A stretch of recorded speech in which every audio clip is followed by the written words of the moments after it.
Thank you very much, Sir Roderick, for that introduction. Thank you, ladies and gentlemen, for that welcome. Almost 3 years ago, I made a speech about Europe. I argued that the European Union needed to reform if it was to meet the challenges of the 21st century. I argued that Britain's best future lay within a reformed European Union if the necessary changes could be agreed. And I promised the British people that if I was re-elected as Prime Minister, we would have an in-out referendum and the final say on whether our national and economic security is better protected by remaining in the European Union or by leaving. That promise is now being honoured. The law of the land will require that there must be a referendum on our EU membership by the end of 2017. The renegotiation is now entering its formal phase following several rounds of technical discussions. And today I'm writing to the President of the European Council, setting out how I want to address the concerns of the British people and why I believe that the changes that Britain is seeking will benefit not just Britain, but the European Union as a whole. Now, it would of course be for the negotiation itself to conclude the precise legal changes needed to bring about the reforms that Britain needs. But today I want to explain in more detail why we want to make the changes we've set out and how they'll make a difference. This is perhaps the most important decision that the British people will have to take at the ballot box in our lifetimes. So I want to set out for the British people why this referendum matters and some of the issues we should weigh up very carefully as the arguments ebb and flow as we approach the referendum. And I want to explain to our European partners why we're holding this referendum, what we're asking for, and why. Since I made that speech almost 3 years ago, the challenges facing the European Union, they've not diminished, indeed they have grown. The economic outlook may be somewhat brighter, but the legacy of the Eurozone crisis endures. The threats to our security and to the security of every European nation have grown enormously in the last few years, from the Russian invasion of eastern Ukraine to the emergence of ISIL and the migration flows triggered by the war in Syria. And across Europe, the rise of parties of protest demands a response. But nothing has happened, nothing has undermined or rendered obsolete the central argument that I set out in my speech at Bloomberg. If anything, it's reinforced it. The European Union needs to change. It needs to become more competitive to cope with the rise of economies like China and India. It needs to put relations between the countries inside the euro and those outside it, like Britain, onto a stable, long-term basis. It needs greater democratic accountability to national parliaments. Above all, it needs, as I said at Bloomberg, to operate with the flexibility of a network, not the rigidity of a bloc. Never forget that the European Union now comprises 28 ancient nations of Europe. That very diversity is Europe's greatest strength. Britain says, let's celebrate that fact. Let's acknowledge that the answer to every problem is not always more Europe. Sometimes it's less Europe. Let's accept that one size does not fit all. That flexibility is what I believe is best for Britain, and as it happens, best for Europe too. Doing what is best for Britain drives everything I do as your Prime Minister. That means taking the difficult decisions and sometimes making arguments that people don't much want to hear. It's why we've taken the difficult but necessary action to reduce the deficit. It's why we're seeing through our long-term economic plan. It's why we're reforming welfare and education. Because we know that the bedrock of our security is a strong economy, and that these are the things any nation must do to succeed in the 21st century. It's also why, despite all the pressures on the public finances, we've guaranteed to spend 2% of our economy on defence, and why we're spending 0.7% of our gross national income on overseas aid. With that money, we're able to equip our armed forces with 2 brand new aircraft carriers, to double our fleet of drones, to buy new fighter aircraft and new submarines, and to invest in our special forces. We're doing all of these things to protect our economic and our national interest. And that is the prism through which I approach our membership of the European Union. taking the tough decisions, making the difficult arguments, addressing the issues that no one wants to talk about, and protecting and advancing our economic and national security. Like most British people, I come to this question with a frame of mind that is practical, not emotional, head, not heart. I know that some of our European partners may find that disappointing about Britain, but that is who we are. That's how we've always been as a nation. We're rigorously practical. We are obstinately down to earth.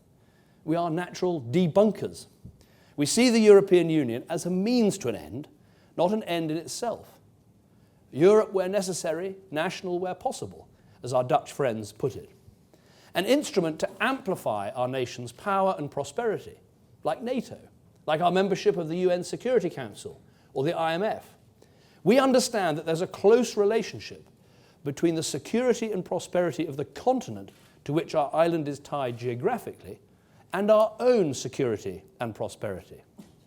And in the week when we commemorate the end of the Great War, and in the year when we've marked the 70th anniversary of the liberation of Europe, how could we not?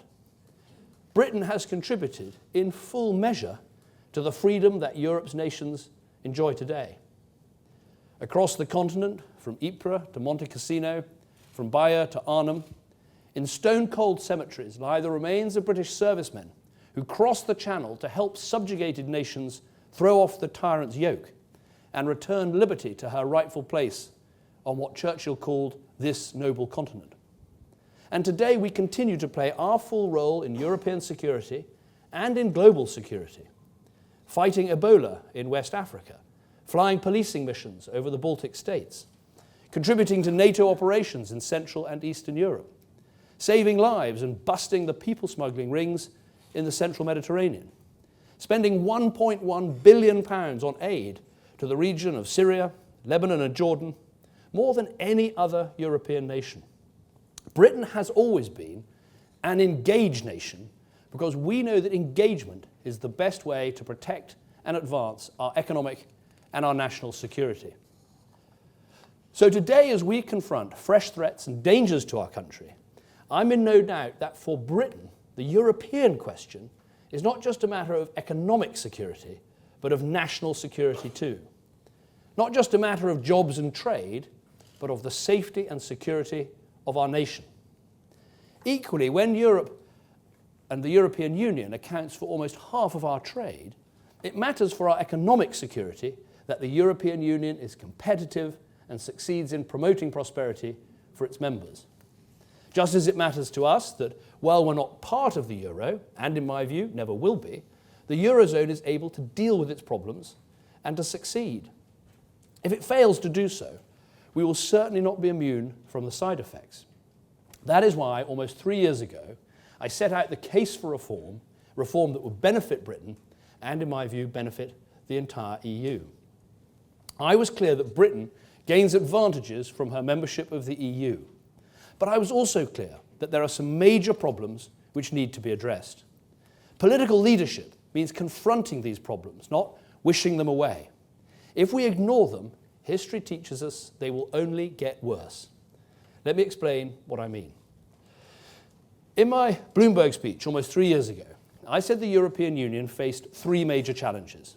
First, the problems in the Eurozone.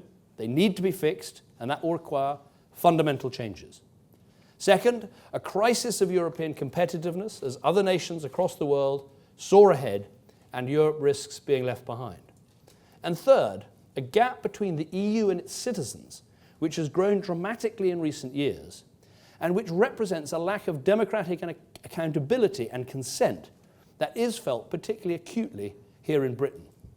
These 3 challenges are as critical now as when I first set them out. And today I would add a 4th.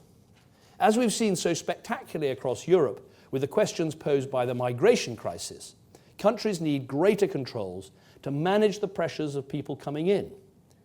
And while in Britain we're not part of the Schengen No Borders Agreement, and so we've been able to set out our own approach and take refugees directly from the camps, we do need some additional measures to address wider abuses of the right to free movement within Europe and to reduce the very high flow of people coming to Britain from across all of Europe.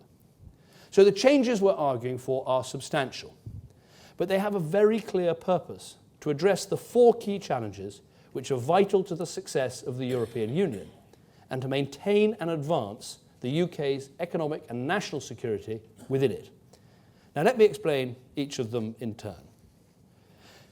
First, it's in all our interests for the Eurozone to have the right governance and structures to secure a successful currency for the long term.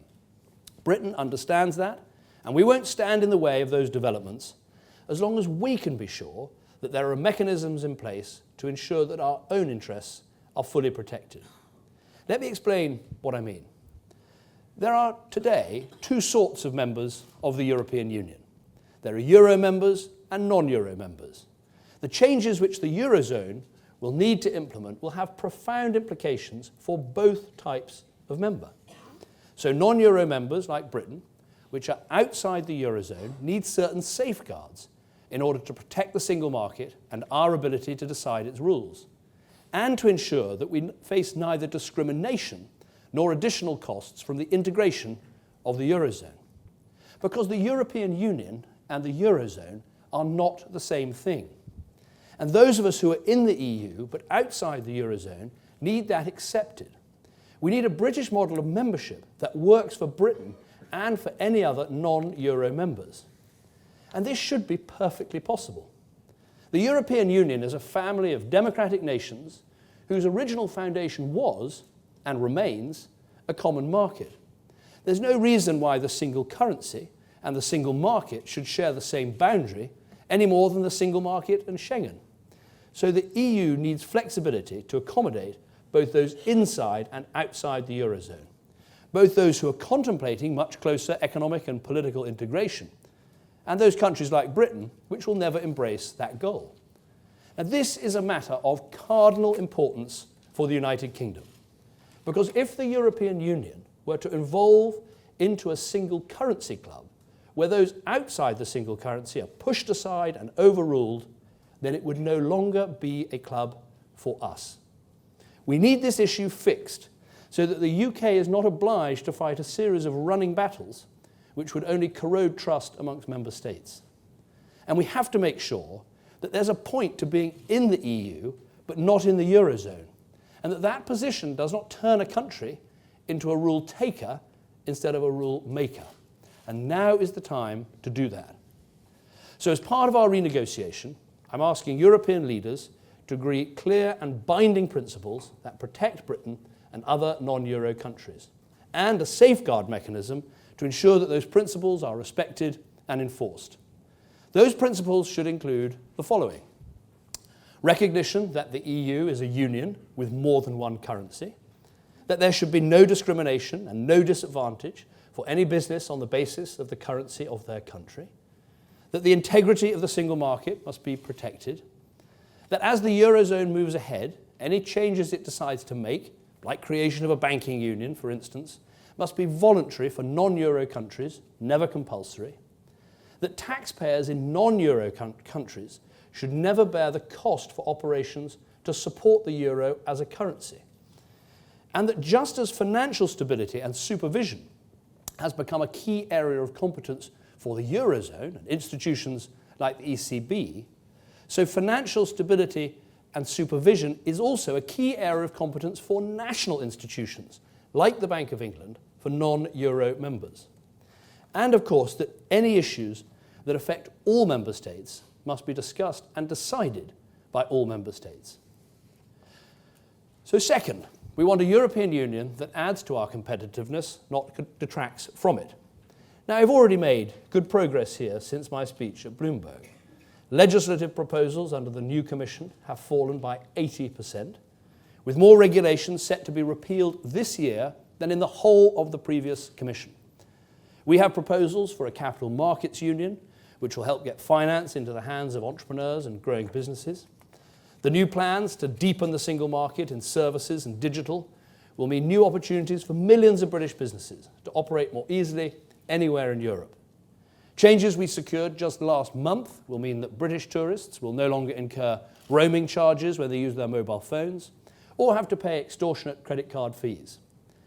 And just last month, the European Commission published a new trade strategy that reflects the agenda that Britain has been championing for years, including pursuing massive trade deals with America, China, Japan, and ASEAN. We know the benefits that free trade can bring. Recent deals, including one with Korea, are already saving UK consumers £5 billion every year. And they've helped UK car exports, for instance, to Korea increase fivefold. But there's much more that we can do. For all that we've achieved in stemming the flow of new regulations, the burden from existing regulation is still too high. Now, 2 years ago, we secured the first ever real terms cut in the EU budget. It's now time to do the same with EU regulation. So we need a target to cut the total burden on business. And at the same time, we need to bring together all the different proposals, promises and agreements on the single market, on trade, on cutting regulation, bring them all together into one clear commitment that writes competitiveness into the DNA of the whole European Union. Now, third, we need to deal with the disillusionment that many of Europe's citizens feel towards the European Union as an institution. And these concerns are not just in Britain, but they are perhaps greater here than anywhere else in the European Union today. Now, we've already passed a law to guarantee that no powers can transfer from Britain to Brussels ever again without the explicit consent of the British people in a referendum. But if Britain is to remain in the EU, we need to do more. And really, it boils down to this. We are a proud, independent nation. We intend to stay that way. So we need to be honest about this. The commitment in the treaty to an ever closer union is not a commitment that should apply any longer to Britain. We don't believe in it. We do not subscribe to it. We have a different vision for Europe. We believe in a flexible union of free member states who share treaties and institutions, working together in a spirit of cooperation to advance our shared prosperity and to protect our people from threats to our security, whether they come from home or abroad. And of course, continuing, in time and only with unanimous agreement, to welcome new countries into the EU. Now, this vision of flexibility and cooperation, it's not the same as those who want to build an ever closer political union, but it is just as valid. And if we can't persuade our European partners to share this vision for all, we certainly need to find a way to allow this vision to shape Britain's membership. So I can tell you today that as part of our renegotiation, I'm asking European leaders for a clear, legally binding and irreversible agreement to end Britain's obligation to work towards an ever closer union. That will mean Britain can never be entangled in a political union against our will or be drawn into any kind of United States of Europe. We also need to ensure that while the European Parliament plays an important role, there is a more significant role for national parliaments, including our own parliament right here in Westminster. It is national parliaments which are and will remain the main source of real democratic legitimacy and accountability inside the EU. It's to the British Parliament that I must account on the EU budget negotiations or on safeguarding our place in the single market. Those are the parliaments which instill respect, even fear, into national leaders. So it's time to give these national parliaments a greater say over EU lawmaking. Now, we're not suggesting a veto for every single national parliament. We acknowledge that in a Europe of 28, that would mean gridlock. But we want to see a new arrangement where groups of national parliaments can come together and reject European laws which are not in their national interest. We also need to address the issue of subsidiarity, the question of what is best decided in Brussels and what is best dealt with in European capitals. We believe that if powers don't need to reside in Brussels, they should automatically be returned to Westminster. So we want to see the EU's commitment to subsidiarity fully implemented, with clear proposals to achieve that. In addition, the UK will need confirmation that the EU institutions will fully respect the purpose behind the Justice and Home Affairs protocols in any future proposals dealing with justice and home affairs matters, in particular to preserve the UK's ability to choose to participate. In addition, national security is and must remain the sole responsibility of member states, while recognising the benefits of working together on issues that affect the security of us all. Now finally, in this area, people are also frustrated by some legal judgments made in Europe that impact on life in Britain. Now, of course, this relates as much to the European Convention on Human Rights as the European Union, which is why we need to act on both fronts. So we will reform our relationship with the ECHR by scrapping Labour's Human Rights Act and introducing a new British Bill of Rights. We will, of course, consult on how to make this big constitutional change. The consultation we will publish will set out our plan to remain consistent with the founding principles of the Convention while restoring the proper role of UK courts and our Parliament. And as we reform the relationship between our courts and Strasbourg, it's also right we consider the role of the European Court of Justice and the Charter of Fundamental Rights. So as was agreed at the time of the Lisbon Treaty, we will enshrine in our domestic law that the EU Charter of Fundamental Rights does not create any new rights. We'll make it explicit to our courts that they cannot use the EU Charter as the basis for any new legal challenge citing spurious new human rights grounds. We will also examine whether we can go one step further. We need to examine the way that Germany and other EU nations uphold their constitution and sovereignty. For example, the Constitutional Court in Germany retains the right to review whether essential constitutional freedoms are respected when powers are transferred to Europe. And it also reserves the right to review legal acts by the European institutions and the courts to check that they remain within the scope of the EU's powers, or whether they've overstepped the mark. Now, we will consider how this could be done in the United Kingdom. Now, fourth, we believe in an open economy, but we've got to be able to cope with all the pressures that free movement can bring on our schools, our hospitals, and our public services. Right now, the pressures are too great. Now, I appreciate that at a time when other European countries are facing huge pressure from migration outside the EU, this may be hard for some other EU countries to understand. But in a way, these pressures are an example of exactly the point that the UK has been making in recent years. For us, it's not a question of race or background or ethnicity. Britain is one of the most open and cosmopolitan countries on the face of the earth. People from all over the world can find a community of their own right here in Britain. The issue is one of scale and speed, and the pressures on communities that brings at a time when public finances are already under severe strain as a consequence of the financial crisis. Now, this was a matter of enormous concern in our recent general election campaign, and it remains so today. And unlike some other member states, Britain's population is already expanding. Our population is set to reach over 70 million in the next decades, and we're forecast to become the most populous country in the EU by 2050. At the same time, our net migration is running at over 300,000 a year. That is not sustainable. Now, we've taken lots of steps to control immigration from outside the EU, but we need to be able to exert greater control on arrivals from inside the EU too. The principle of free movement of labour is a basic treaty right and a key part of the single market. Over 1 million Brits benefit from their right to live and work anywhere in the EU. We don't want to destroy that principle, which indeed many Brits take for granted.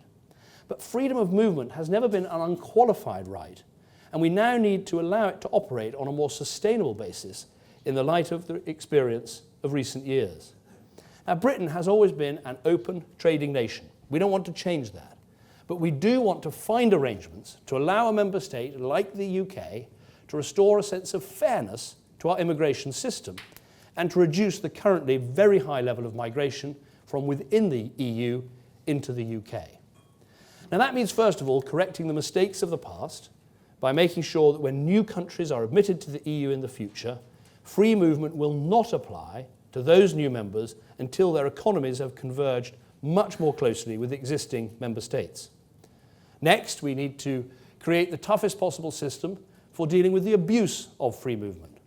That includes tougher and longer re-entry bans for fraudsters and people who collude in sham marriages. It means addressing the fact that it's easier for an EU citizen to bring a non-EU spouse to Britain than it is for a British citizen to do the same thing. It means stronger powers to deport criminals and stop them coming back, as well as preventing entry in the first place.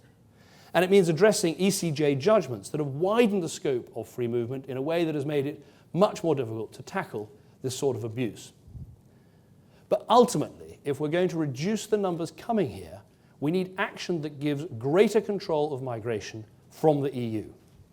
As I've said previously, we can do this by reducing the draw that our welfare system can exert across Europe.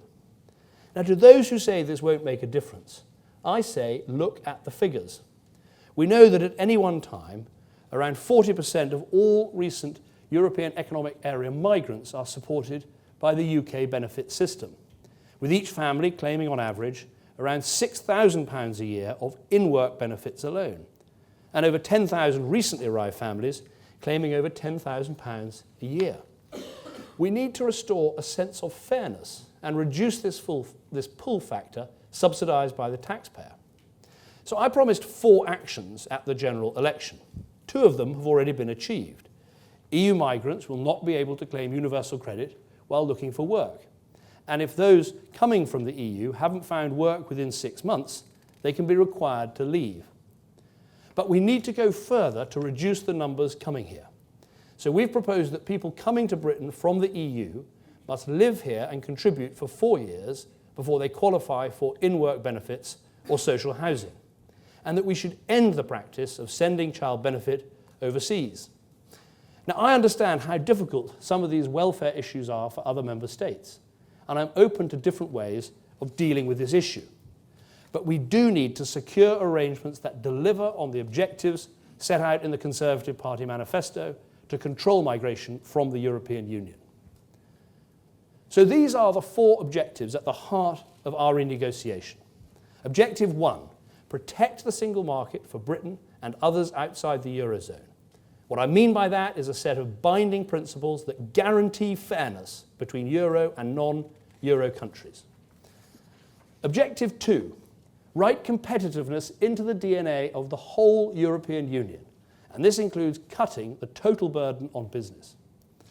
Objective 3, exempt Britain from an ever closer union and bolster our national parliaments, not through warm words, but through legally binding and irreversible changes. And Objective 4, tackle abuses of the right to free movement and enable us to control migration from the European Union in line with our manifesto. Now, the precise form of all these changes will take, that will be a matter for renegotiation. But I want to be very clear.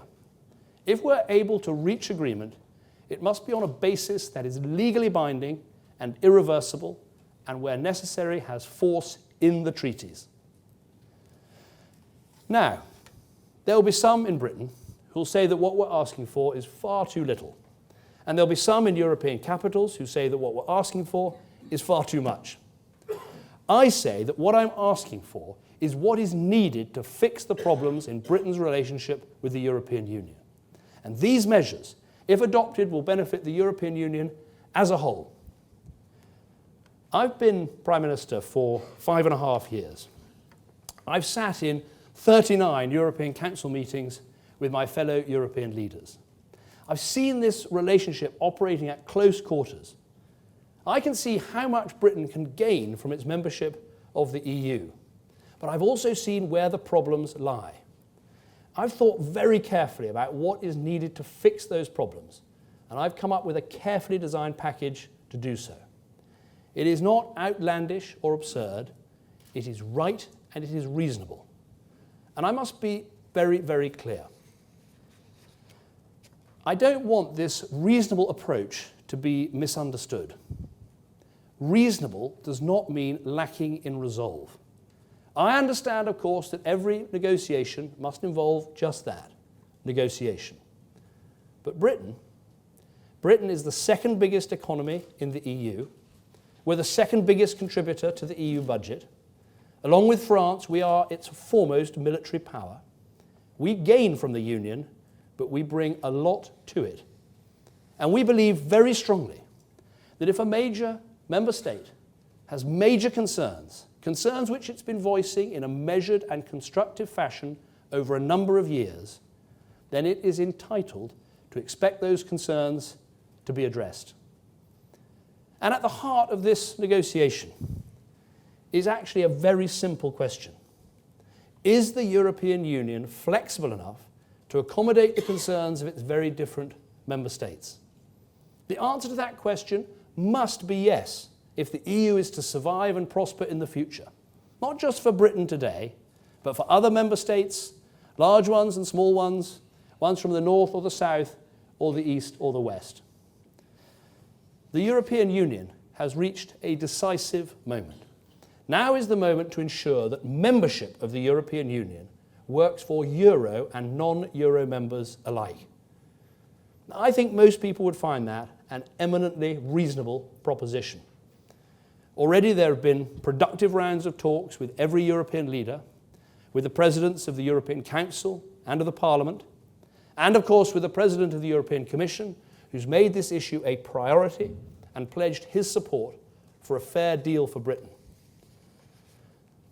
So I have every confidence that we will achieve an agreement that works for Britain and works for our European partners.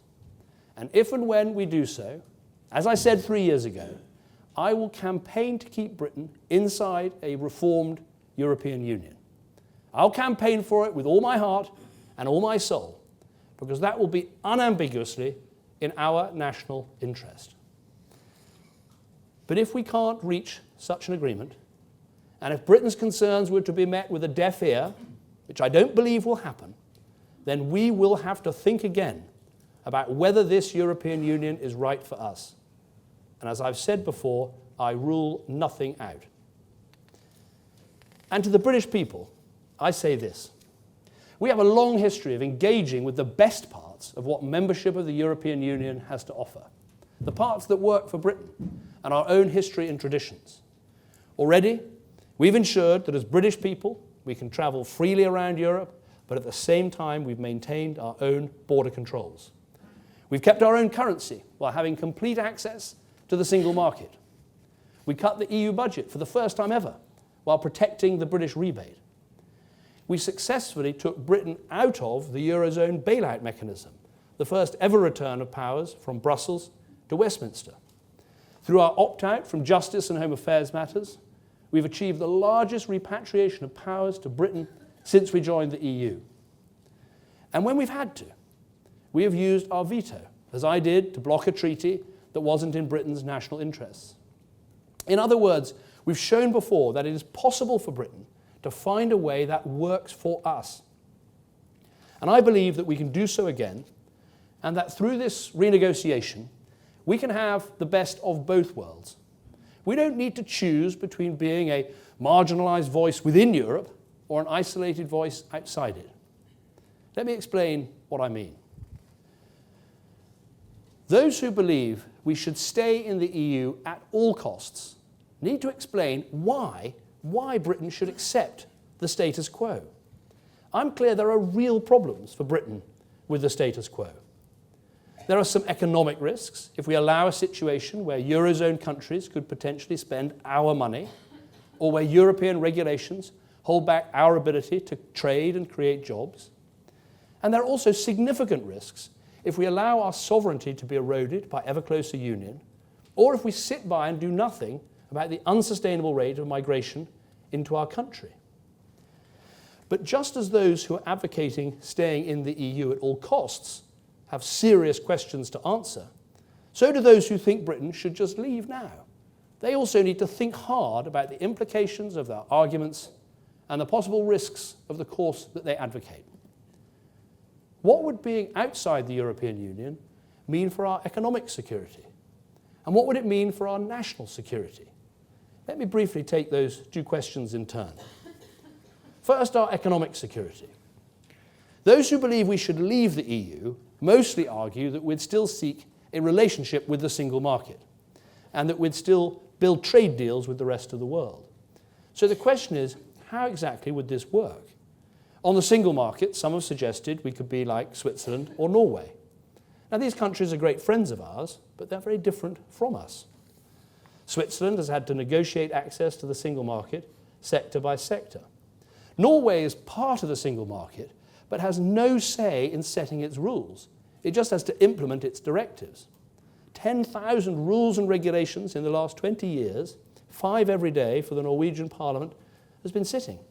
So the irony is that if we followed the model of Norway, Europe's political interference in our country could actually grow rather than shrink. Because here's the rub. The single market has rules. We will not always get what we want from those rules, but we have more influence over them from inside the EU, where those rules are actually made. And on trade, those who advocate Britain leaving need to explain how the League of One will compare with the League of 28. Negotiating as part of an economy with 500 million people, that gives us more power as a country, not less.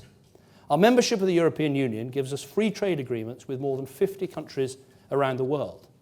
Now, trying to recreate all these deals from scratch on your own, that would not be a quick or an easy process.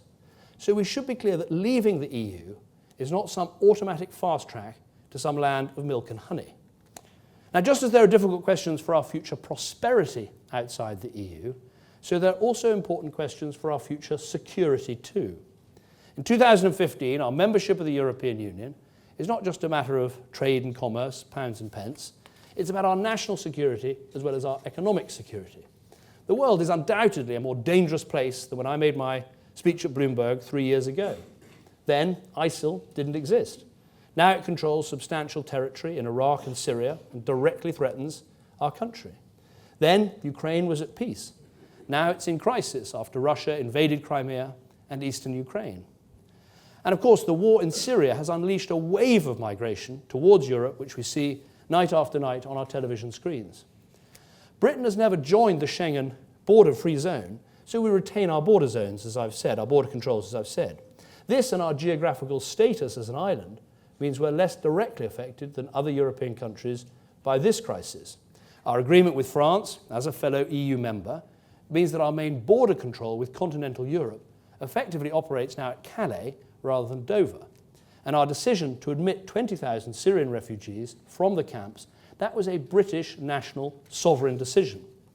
But our membership of the EU does matter for our national security and for the security of our allies, which is one reason why our friends in the world strongly urge us to remain inside the EU. It's not just a question of strength in numbers, important though that is. The EU, like NATO, and our membership of the UN Security Council, it's a tool that the British Prime Minister uses to get things done in the world and to protect our country.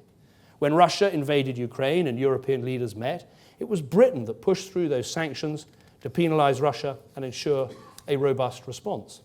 On Iran, it was Britain that helped impose the tough sanctions which got Iran to the negotiating table. These things were done through the EU. The point I'm making is this. If the British Prime Minister was no longer present at European summits, we'd lose that voice and therefore permanently change our ability to get things done in the world. Now, we have every right to do that as a sovereign nation, but we should do so with our eyes open.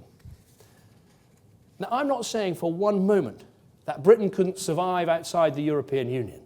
Of course we could. We are a great country. We're the 5th largest economy in the world, the fastest growing economy in the G7 last year, the biggest destination for foreign direct investment in the EU, one of the 3rd biggest in the world. The world literally speaks our language. Last month, the President of China spent a week in this country. This week, the Prime Minister of India will visit. They see a great future for this country that we all love. No one doubts that Britain is a proud, successful, thriving country, a nation that's turned around its fortunes through our own efforts. A far cry from the sick man of Europe at the time we entered the European Economic Community all those decades ago. Whether we could be successful outside the European Union, that's not the question. The question is whether we'd be more successful in than out. Whether being in the European Union adds to our economic security or detracts from it. Whether being in the European Union makes us safer or less safe. That is a matter of judgment. And ultimately, it will be the judgment of the British people in the referendum I promised that I will deliver. You will have to judge what is best for you and your family, for your children and grandchildren, for our country, for our future. It will be your decision whether to remain in the EU on the basis of the reforms we secure or whether we leave. Your decision. Nobody else's. Not politicians, not parliaments, not lobby groups, not mine, just you. You, the British people, will decide. At that moment, you'll hold this country's destiny in your hands. This is a huge decision for our country, perhaps the biggest we'll make in our lifetimes. And it will be the final decision. So to those who suggest that a decision in the referendum to leave would merely produce another stronger renegotiation and then a second referendum in which Britain could stay, I say, think again. The renegotiation is happening right now, and the referendum that follows will be a once-in-a-generation choice, an in or out referendum. When the British people speak, their voice will be respected, not ignored. If we vote to leave, then we will leave. There'll not be another renegotiation and another referendum. So I say to my European counterparts with whom I'm negotiating, this is our only chance to get this right for Britain and for the whole European Union. And I say to those who are thinking about voting to leave, think very carefully because this choice cannot be undone. And to those who are campaigning to leave but actually hoping for a second referendum, I say, decide what you believe in. If you think we should leave, and leave means leave, then campaign for that and vote for it.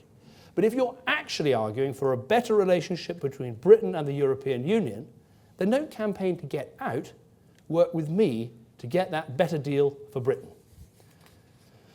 And so, I've set out today the changes I want to see and which Britain needs to see. There'll be those who say, here and elsewhere in the EU, that what we're embarked on is somehow mission impossible. I say, why? I do not deny that seeking changes, which require the agreement of 27 other democracies, all with their own concerns, is a big task.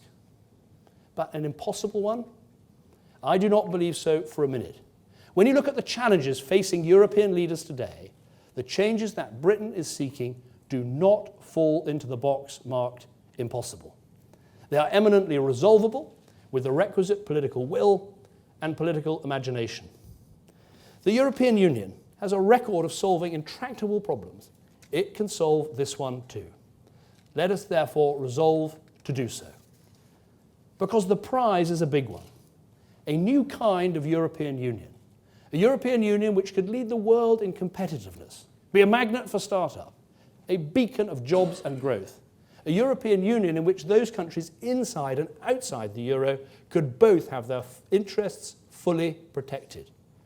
A European Union which could recognise the different visions of its members and celebrate their diversity as a source of strength. A European Union in which those who wished to proceed towards the political union, well, they could continue to do so, but where it would have been clearly accepted that Britain would not take part in such an endeavour. A European Union in which the United Kingdom could exert greater control over the numbers coming to our country. In other words, a European Union with the flexibility needed to ensure that all its members felt their particular membership worked well for them, and that our British model of membership worked well for us. I have no doubt that with patience, with goodwill, with ingenuity, it can be done. And that in doing so, we can make Britain and the whole of Europe safer and more prosperous for generations to come. Thank you.